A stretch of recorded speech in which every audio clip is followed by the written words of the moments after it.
नमस्कार, युग वार्ता न्यूज में आपका स्वागत है। मैं हूं रमेश पाड़िया।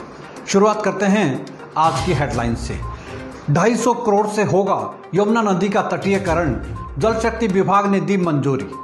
अटल टनल से एचआरटीसी बस का सफल ट्रायल, रोड फिटनेस कमेटी ने दी हरी झंडी। हिमाचल में अब हर कक्षा में नहीं होगी परीक्षाएं, शिक्षा विभाग के प्रारूप में होगा बदलाव। मुख्यमंत्री जयराम ठाकुर बोले, आईटीबीपी की बहादुरी और बलिदान का ऋणी है देश। एसओएस के तहत 24 सितंबर को होंगी 10वीं और 12वीं की परीक्षाएं। अब राशन कार्ड धारकों को मिलेगी बंद पैकेट में चीनी।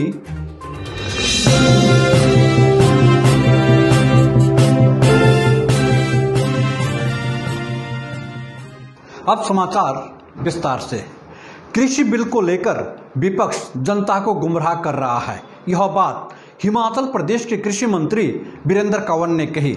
उन्होंने कहा कि यह पहला मौका है जब किसानों के हित में कोई बिल लाया गया है। कृषि मंत्री ने कहा कि कृषि विधेयक आने से किसान बिचौलियों के हाथों लुटने से बच जाएगा। वीरेंद्र कंवर ने कहा कि बिल में प्रावधान रखा गया है कि यदि कोई कंपनी या आड़ती किसानों से फसल खरीदती है तो 3 दिनों के भीतर उसका भुगतान करना होगा। वो किसानों को कम पैसा जो था वो किसानों की जेब में जाता था और जिसके कारण इस देश का किसान जो था वो लगातार आत्महत्या की कगार पर जो था वो पहुंच गया था। आज जो फैसला लिया है, आज फार्मर्स को जो है वो फार्मर प्रोड्यूसर्स ऑर्गेनाइजेशंस बनाने का अधिकार माननीय प्रधानमंत्री जी ने दिया है और उसको ये भी अधिकार दे दिया है साथ में कि वो अपनी मर्जी से जो है वो इस देश के अंदर कहीं भी जो है वो अपना उत्पाद जो है वो बेच सकता है।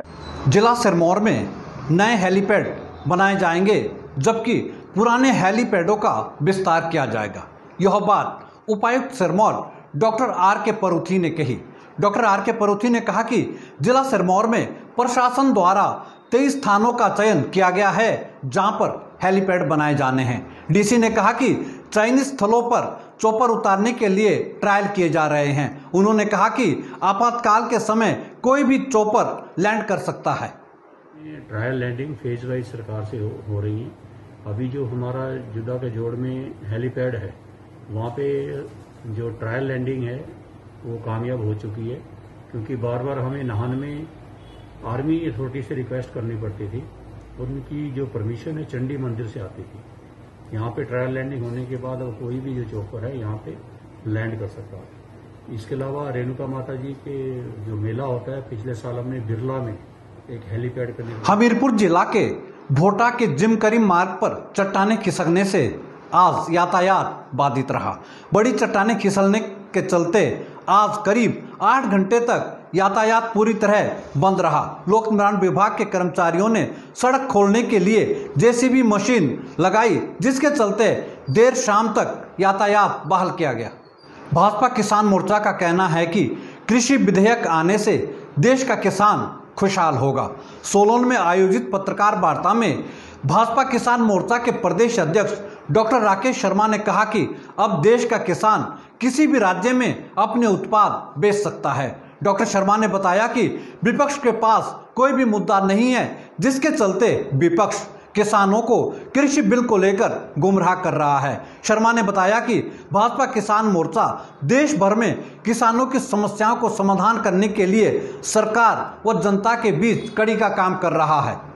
में तो किसान के लिए क्यों बाउंड्री है और ये लंबे समय से मांग थी कि उनको एक देश में एक तरह का उत्पाद बेचने की उनको अनुमति मिलनी चाहिए। किसानों की डिमांड थी, लाना ही पड़ना था। आज नहीं करते तो 50 साल पहले होना चाहिए था। हम तो ये कह रहे कि पहले होना चाहिए था। पहले की सरकारों को चिंता करनी चाहिए थी कि किसान जो जिसका प्रोडक्शन करता है उसके ऊपर इतनी इस तरह की उसको लगता है कि हरियाणा में अच्छा मूल्य मिल सकता है तो वो हरियाणा में बेचे। इसमें किसी को दिक्कत क्या है? हमें कह रहे विपक्ष से हमने पूछा। दिनों बिलासपुर जिला के एक टैक्सी चालक की हत्या हुई थी, जिसको लेकर आज हिमाचल प्रदेश टैक्सी यूनियन का एक प्रतिनिधिमंडल मुख्यमंत्री जयराम ठाकुर से मिला। इस दौरान टैक्सी यूनियन ने मुख्यमंत्री से मांग की कि चालक की हत्या के केस को फास्ट ट्रैक कोर्ट में लगाया जाए तथा हत्यारे को फांसी दी जाए। यूनियन ने हिमाचल प्रदेश सरकार से मांग की है कि टैक्सी चालक हरीश जिसकी हत्या हुई है उसके परिजनों को हिमाचल प्रदेश सरकार द्वारा आर्थिक सहायता दी जाए तथा परिवार के एक व्यक्ति को सरकारी नौकरी मुहैया करवाई जाए। हमने आज सीएम साहब के साथ मांग रखी है। धन्यवाद। सर, मेरा नाम बलविंदर सिंह है और मैं लीगल एडवाइज़र हूँ देवभूमि ऑपरेटर एसोसिएशन हिमाचल प्रदेश। कुछ दिन पहले हमारे एक टैक्सी ऑपरेटर की मर्डर हो गया था कंदरौर के पास। उस विषय में हमने एक मांग पत्र सीएम साहब को सौंपा है, जिसमें हमारी डिमांड रही है कि मृतक की शिमला जिला के कसुम्पटी के मुंडाघाट मंदिर में चोरी प्रकरण मामले में शिमला पुलिस को बड़ी कामयाबी मिली है। पुलिस अधीक्षक शिमला मोहित चावला ने बताया कि इस चोरी के मामले में पुलिस ने 6 लोगों को गिरफ्तार किया है। एसपी ने बताया कि मंदिर से चोरी हुई मूर्तियां और अन्य सामान में से 90% बरामद कर लिया है। उन्होंने कहा कि इस मामले में उन सुनारों को भी गिरफ्तार किया गया है जहां चोरों ने मूर्तियां बेची थी। इसकी जो मेन आइडल है 150 वर्ष पुरानी बताई जाती है, उसको चोरों ने प्लस कुछ गोल्ड और सिल्वर ऑर्नामेंट्स, कुछ आर्टिफैक्ट्स और कुछ छत्र वगैरह, जो टोटल वैल्यू ऑफ थेफ्ट था तकरीबन 4 लाख के आसपास था। देर रात को अंजाम दिया गया और सुबह सुबह थाने में इत्तला आई। इसकी गंभीरता को देखते हुए शिमला पुलिस ने इसको एक चैलेंज की तरह एक्सेप्ट किया। ब्रेक के बाद देखिए शिमला में क्यों सड़कों पर उतरी नागरिक सभा, बिन बादल कहां जमकर बरसे मेंग, डिस्पोजेबल प्लेटों में महर्षि वाल्मीकि फोटो से बिफरा वाल्मीकि समाज।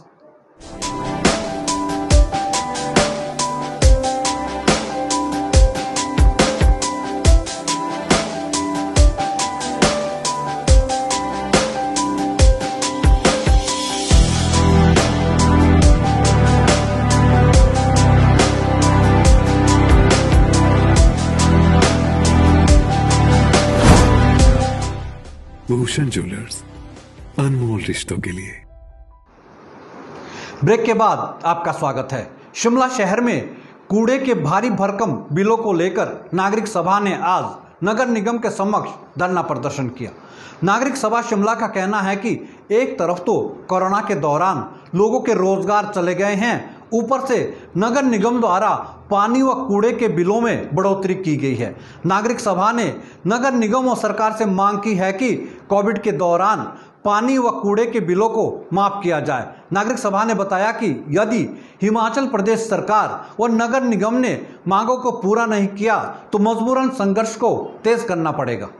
भले ही मौसम विभाग ने 26 सितंबर तक मौसम साफ रहने की भविष्यवाणी की थी, लेकिन आज दोपहर बाद सोलन में जमकर बारिश हुई। अत्यधिक बारिश के चलते सड़कों पर चलना दुभर हो गया। भारी बारिश होने के कारण सोलन के लोगों ने गर्मी से राहत ली। बताते हैं कि सुबह तो मौसम साफ था, लेकिन दोपहर बाद अचानक बारिश होने से तापमान में गिरावट आई है। डिस्पोजेबल प्लेटों में महर्षि वाल्मीकि की तस्वीर छापने से वाल्मीकि समाज के लोगों ने ऐतराज जताया है। इस मामले को लेकर आज अखिल भारतीय वाल्मीकि समाज विकास परिषद नाहन की महिला विंग का एक प्रतिनिधिमंडल डीसी सिरमौर से मिला। इस दौरान महिला विंग ने डीसी की मार्फत सीएम को ज्ञापन सौंपा।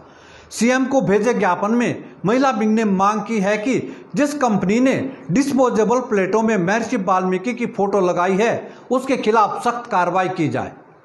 महिलाओं का जो हमारा संगठन है, प्रतिनिधि मंडल है, हम डीसी साहब के द्वारा सीएम साहब तक ये हमारा ज्ञापन पहुंचाना चाहते हैं कि 17 तारीख को सोलन में महर्षि वाल्मीकि भगवान की जो एक स्वरूप मूर्ति को पत्तल के ऊपर छापा गया और उसके ऊपर एक नॉन वेज जैसी चीजें दी गई हैं वहां पे, और ये छापा गया है परमाणु से। और हम ये मांग करते हैं कि ये आगे जितना संसद में कांग्रेस नेता द्वारा अनुराग ठाकुर के खिलाफ की गई टिप्पणी से कांग्रेस पार्टी के संस्कारों को दर्शाया जा सकता है। मंडी भाजपा के अध्यक्ष रणवीर सिंह ने बताया कि हिमाचल देवभूमि ही नहीं बल्कि वीर भूमि भी है। उन्होंने कहा कि अनुराग ठाकुर के खिलाफ कांग्रेस नेता अधीर रंजन चौधरी द्वारा की गई टिप्पणी को किसी भी सूरत में सहन नहीं किया जाएगा। उन्होंने बताया कि यदि चौधरी ने माफी नहीं मांगी तो भाजपा द्वारा प्रदेश भर में प्रदर्शन किए जाएंगे। समझ लेना चाहिए कि हिमाचल प्रदेश देवभूमि है, वीर भूमि है। इस भूमि से अनेकों वीर सपूत निकले हैं और आज भी देश की सीमा पर देश की रक्षा के लिए सदैव तत्पर रहते हैं। ऐसे मौके पर जब आज चीन भारत की सीमा पर खड़ा हुआ है, ऐसे मौके पर हिमाचल के वीर युवाओं के खिलाफ दी गई ऐसी टिप्पणी कि भारतीय जनता पार्टी घोर निंदा करती है और इसे अत्यंत। हिमाचल प्रदेश विधानसभा के उपाध्यक्ष हंसराज ने कहा कि कोरोना के दौरान हिमाचल प्रदेश सरकार ने बेहतर कार्य किया है।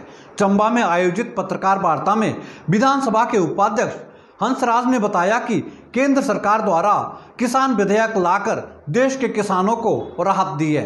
हंसराज ने बताया कि सरकार ने हिमाचल प्रदेश में 404 नई पंचायतें बनाई है, जिससे ग्रामीण स्तर पर युवाओं को रोजगार मिलेगा। अपने चंबा इस जिला की जनता का कि सभी ने हमारे साथ बहुत बड़ा सहयोग किया है और कोविड से लड़ने के लिए हम जो सोशल डिस्टेंसिंग और ड्यूरिंग द कोरोना जब हम लोग क्वारंटाइन की तरफ जा रहे थे या हम लॉकडाउन की तरफ गए हैं या हम लोगों ने कर्फ्यू के दौरान जो सहयोग किया है, एक तो उसके लिए धन्यवाद करना है। लेकिन आज विशेष तौर से जो आप लोगों को मैंने कष्ट दिया है वो आपके विभिन्न चैनलों के माध्यम। ड्रॉप रोबाल को राष्ट्रीय स्तर पर मान्यता देने की ड्रॉप बाल संघ ने मांग की है। राज्य ड्रॉप रोबाल संघ के महासचिव गोविंद चाव ने बताया कि ड्रॉप रोबाल प्रारंभिक खेल है। उन्होंने केंद्रीय राज्य मंत्री अनुराग ठाकुर और मंडी के सांसद रामस्वरूप शर्मा से मांग की है कि ड्रॉप रोबाल को राष्ट्रीय खेलों में शामिल करवाया जाए। खेल को बढ़ावा देने के लिए संसद में इस खेल को उठाने का प्रयास किया है और हिमाचल प्रदेश के सांसद अनुराग ठाकुर जी ने भी इस खेल को बढ़ावा देने के लिए आश्वासन दिया है। मंडी के सांसद श्री शांति स्वरूप शर्मा जी ने भी इस खेल को बढ़ावा देने के लिए अपना पत्र। आज के लिए बस इतना ही। यंग वार्ता से जुड़ने के लिए धन्यवाद।